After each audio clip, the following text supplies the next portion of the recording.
வணக்கம் நண்பர்களே, ஜெயபிரகாஷ் பேசுகிறேன். லா ஆஃப் அட்ராக்ஷன்னா என்ன? நிறைய பேர் அதை பற்றி தான் பேச ஆரம்பிச்சிட்டோம்ல.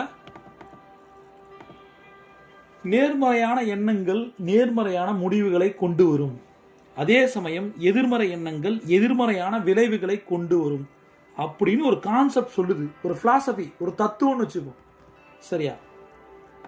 எண்ணங்கள் ஆற்றலோட ஒரு வடிவம் அப்படின்னு சொல்லுது.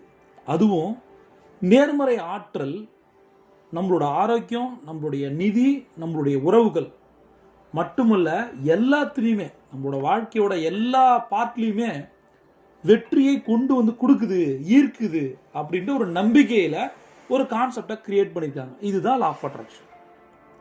இந்த லா ஆஃப் அட்ராக்ஷன் எப்போ ரொம்ப ஃபேமஸ் ஆக ஆரம்பிச்சுது? கடந்த காலங்களில் சீக்ரெட்னு ஒரு புக்கு